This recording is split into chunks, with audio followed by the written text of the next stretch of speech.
আমি পিছন থেকে উত্তর দিলাম, আমি যাকে বিয়ে করব, যার সাথে সারা জীবন কাটাবো, তাকে একটু পরীক্ষা করি নিব না যে সে আমাকে কতটা ভালোবাসে?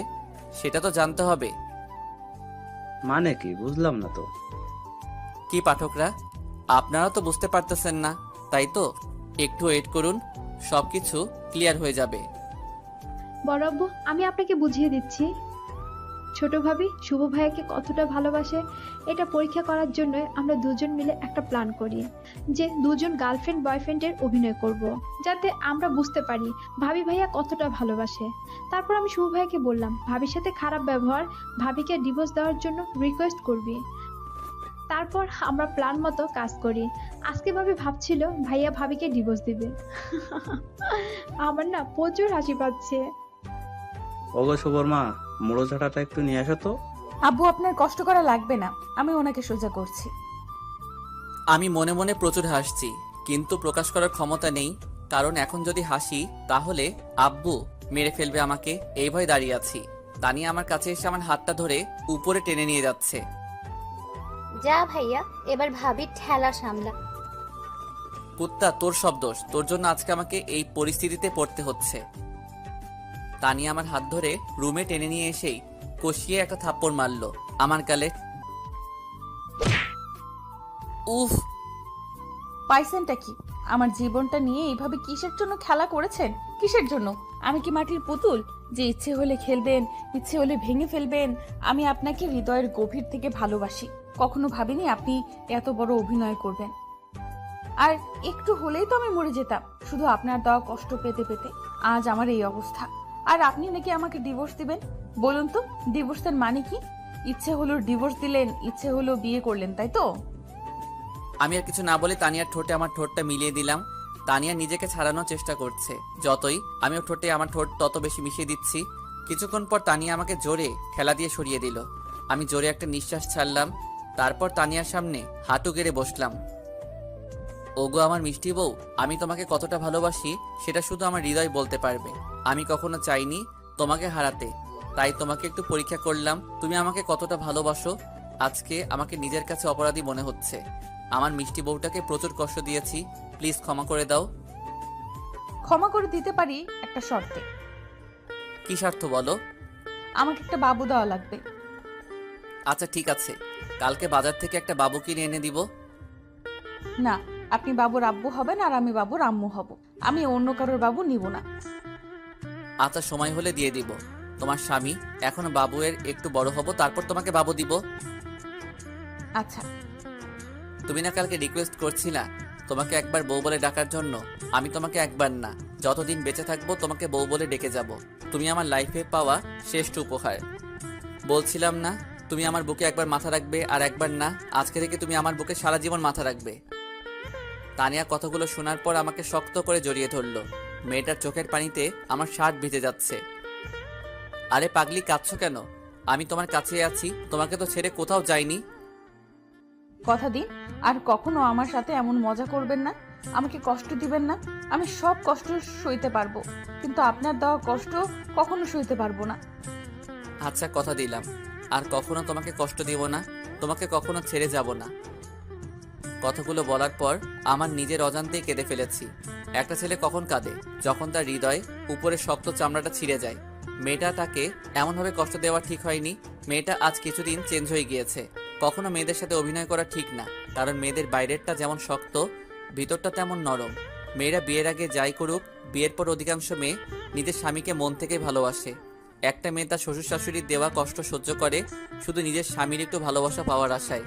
নিজের জন্মভূমি ছেড়ে স্বামীর মুখের দিকে তাকিয়ে একটা নতুন জায়গায় জীবনটা কাটিয়ে দেয় শুধু স্বামীর একটু ভালোবাসা পাওয়ার আশায়। তাই কখনো নিজের বউকে কষ্ট দিবেন না, যতই রাগ হোক কন্ট্রোল করবেন, কিন্তু কখনো নিজের বউয়ের মনে কষ্ট দিয়ে কিছু করবেন না। আপনার দেওয়া কষ্টটা হয়তো আপনার কাছে অল্প, কিন্তু তার কাছে পাহাড় সমান। তানিয়া চলো, গোসল করে ঘুরতে যাব। কোথায় ঘুরতে যাবেন? সারপ্রাইজ যে ঘুরতে যাব, তুমি গেলেই বুঝতে পারবে। আচ্ছা। আমি নিচে আসলাম আব্বুর সাথে দেখা করার জন্য, কিন্তু আব্বুকে পাইলাম না। তাই আম্মুর সাথে দেখা করেই আবার উপরে চলে গেলাম। আমি উপরে গিয়ে দেখি আমার মিষ্টি বউটা আয়নার সামনে বসে সাজছে। আমি দরজায় হেলান দিয়ে দেখছি আমার মিষ্টি বউটাকে আজকে একটু পিচ্ছি পিচ্ছি লাগছে, তবে অনেক কিউটও লাগছে। মেয়েটা যে দিন থেকে আমার জীবনে আইছে সেদিন থেকেই আমার লাইফটা চেঞ্জ হয়ে গিয়েছে। মেয়েটার মনে রাগ হিংসা কিছুই নেই, শুধু আছে বুক ভরা ভালোবাসা। আমি পিছন থেকে বউটাকে জড়িয়ে ধরলাম। এই দুষ্টু, ছাড়ুন। না, ছাড়বো না। ইচ্ছে করছে আমার মিষ্টি বউটাকে এইভাবে সারা জীবন জড়িয়ে ধরে রাখি। হয়েছে হয়েছে, এখন গিয়ে গোসল করে নিন। আমার গোছানো শেষ, আমি রেডি। আর একটু তোমাকে জড়িয়ে ধরে রাখি। হঠাৎ ভাবি আসলো, এসেই শুভ, তোমার ভাইয়া তোমাদের দুজনকে ডাকতেছে। আমি তানিয়াকে তাড়াতাড়ি ছেড়ে দিয়ে ভাবি আসছি। ভাবি একটু হাসতে হাসতে চলে গেল। যান, এবার গিয়ে গোসল করে আসুন। আমি গামছাটা নিয়ে গোসল শেষ করে গুছিয়ে নিয়ে নিচে আসলাম। এসে তানিয়াকে ডাক দিলাম, কই তুমি? লেট হয়ে যাচ্ছে তো। তানিয়া নিচে আসলো। আজকেও শাড়ি পরছে আমার মিষ্টি বউটা। মেয়েটাকে আজকে সত্যি বউ বউ লাগছে। আমি হাঁ করে তাকিয়ে আছি আমার বউয়ের দিকে। কি মায়াবী চেহারা, যত দেখি ততই প্রেমে পড়ছি। এর প্রতি ভালোবাসাটা দিন দিন বাড়ছে। এই যে সাহেব, মুখটা বন্ধ করুন, না হলে মাছি ঢুকবে। যদি আমার মুখে মাছি ঢুকে তবুও আমার কোনো আপত্তি নেই। এত দেখিয়েন না, যদি কখনো ছেড়ে যায় তাহলে তখন কাকে দেখবেন? আমি তানিয়ার মুখ চেপে ধরলাম। আমি তোমাকে হারানোর জন্য বিয়ে করিনি। যতদিন বেঁচে থাকবো ততদিন তোমাকে ভালোবেসে যাব। আমি বেঁচে থাকতে তোমাকে অন্য কারোর হতে দিব না। আচ্ছা যাবে, কত ভালোবাসতে পারেন। আচ্ছা এখন চলো তো, সন্ধ্যার আগে আবার বাসায় ফিরতে হবে। তানিয়াকে বাইকের পিছে নিয়ে বাইক চালাচ্ছি। আচ্ছা স্যার, আজ পর্যন্ত কয়টা মেয়েকে বাইকের পেছনে বসিয়েছেন? একটাকেও না। কেউ কখনো বসতে চায়নি? অনেকেই চাইছিল কিন্তু আমি কাউকে নিইনি। আমি বাইক কেনার আগে থেকেই বলছি আমার বউ ছাড়া এই বাইকে কেউ বসতে পারবে না। সত্যি? 100% সত্যি। আই লাভ ইউ আমার পিচ্চি বর। লাভ ইউ টু আমার মিষ্টি বউ। আমি বাইকের স্পিড বাড়িয়ে দিলাম। তানিয়া আমাকে জড়িয়ে ধরলো। আমি যত স্পিড বাড়িয়ে দিচ্ছি তানিয়া তত আমাকে শক্ত করে জড়িয়ে ধরছে। আমি বাইকটা আমার শ্বশুর বাড়ির দিকে ঘোরাতেই, ওদিকে কোথায় যাচ্ছেন? আমার শ্বশুর বাড়ি যাচ্ছি। তুমি যাবে নাকি? মানে আপনি এখন আব্বুদের ওখানে যাবেন? তানিয়া বাইকের পিছন থেকে আমার মুখে একটা চুম্মা দিল। লাভ ইউ আমার পিচ্চি বর। কতদিন পর আব্বু আম্মুর সাথে দেখা হবে আজকে, অনেক খুশি আমি। কালকে রাতে তোমার আব্বু ফোন দিয়েছিল। আমি সকালে আব্বুর সাথে আলোচনা করে তারপর তোমাকে নিয়ে বের হলাম। কালকে রাতে আব্বুর সাথে কথা হয়েছে আপনার, আর আপনি আমাকে একটুও বললেন না। বললে তো এখন তোমার মুখের এই মিষ্টি হাসিটা দেখতে পারতাম না গো আমার মিষ্টি বউ। ওরে দুষ্টু। আমি না হয় দুষ্টু, কিন্তু তুমি তো পেতনি। কি আমি পেতনি? ওয়েট ওয়েট, বাইক থেকে নামি, তারপর দেখাবো কে পেতনি। আচ্ছা তুমি আব্বুর বাড়ি কয়দিন থাকবে? আপনি যে কয়দিন থাকবেন আমিও সেই কয়দিন থাকবো। আমি তো ঘর জামাই হয়ে সারা জীবন থেকে যাব। আপনি না থাকলে আমিও থাকবো না, কারণ আমার শ্বশুর শাশুড়ি আমাকে তাদের মেয়ের মতো ভালোবাসে। আমি কি তাদের ছাড়া কখনো থাকতে পারি? হইছে হইছে, আর শ্বশুর শাশুড়ির প্রতি ভালোবাসা দেখাতে হবে না। অবশেষে শ্বশুর বাড়ি চলে আসলাম। এসে দেখি সোনিয়া রাস্তায় অপেক্ষা করছে। আমাদেরকে দেখে সোনিয়া দৌড়ে তানিয়াকে জড়িয়ে ধরলো। দুই বোনের এই ভালোবাসা দেখে আমি মুগ্ধ। কতই না সুন্দর বোনের সম্পর্কটা। সোনিয়া, কেমন আছিস? ভালো, তুই কেমন আছিস? ভালো। তোদের কথা খুব মনে পড়ছিল জানিস। হ্যাঁ, আমাদেরও তোর কথা খুব মনে পড়ছিল। তুই চলে যাওয়ার পর বাড়িটা বড় একা একা হয়ে গিয়েছে। তোকে আমরা খুব মিস করি। আমিও তোদের খুব মিস করি। সোনিয়া আমাকে মিস করো না বুঝি? মিস করি তো। কই মিস করো? কখনো কি ফোন দিয়েছো আমার নাম্বারে? তানিয়া আমার দিকে চোখ মোটা মোটা করে তাকাচ্ছে। পাগল নাকি? আপু যদি জানতে পারে আমি আপনার সাথে ফোনে কথা বলছি তাহলে আপু আমাকে মেরেই ফেলবে। তোমার আপুর সাহস কত? আমার সামনে তোমার গায়ে হাত দিতে বলো তো তোমার আপুর পা ভেঙে রাখবো। তানিয়া আমার জামার কলার ধরে কাছে টেনে নিয়ে এসে, ওই সোনিয়ার গায়ে না আপনার গায়ে হাত দিলাম, দেখি এখন পা ভেঙে দেন। বাপের বাড়ি ডেকে এনে এভাবে স্বামী নির্যাতন করাটা কি তোমার ঠিক হচ্ছে? আমিও ভাইয়ার কথা একমত। দেখবি তোর হাসির 12টা বাজাবে। এখন তো 1টা বাজে, তুমি ওর হাসির 12টা কিভাবে বাজাবে? ওই একদম মজা করবেন না, আমার কিন্তু রাগ হচ্ছে। আচ্ছা মজা করব, একটু ফানি করব। শুভ, আপু, স্বামীর নাম ধরে ডাকা কিন্তু ঠিক না। ওই আইছে বড় জ্ঞানী ব্যক্তি। দুর্বল, ভালো কথা বললাম তো। ওই তোমরা আমাকে সারাদিন এই রোদে দাঁড় করিয়ে রাখবে নাকি? চলুন ভাইয়া, আব্বু আম্মু অপেক্ষা করছে আপনাদের জন্য। আপনাকে এইভাবে রোদে দাঁড় করিয়ে রাখবো 1 ঘন্টা। আমার রাগ উঠানোর শাস্তি এটা। যথাজ্ঞা মহারানী। ভাইয়া চলুন তো, আব্বু আম্মু সেই সকাল থেকে অপেক্ষা করছে আপনাদের জন্য। না, ওনাকে এখানে দাঁড়িয়ে রাখবো, সাথে তোকেও। সোনিয়া এদিকে আসো। সোনিয়া আমার কাছে আসলো। আমি সোনিয়ার কানে মুখ নিয়ে বললাম, তোমার আপু যখন রাগ করে তখন তোমার আপুকে সেই রকম সুন্দর লাগে। হুম। ওই সোনিয়ার কানে মুখ লাগিয়ে কি বললেন? বলছি আমি সোনিয়াকে ভালোবাসি। Love you Sonia. কি?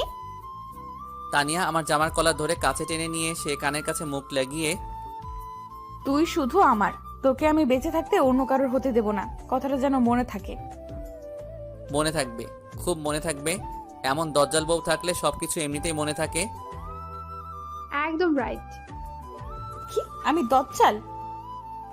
দজ্জাল ছাড়া কি আমার মতো নিষ্পাপ ছেলেটাকে এইভাবে রোদে দাঁড় করিয়ে রাখছো, তার উপর ক্ষুধা পেটে?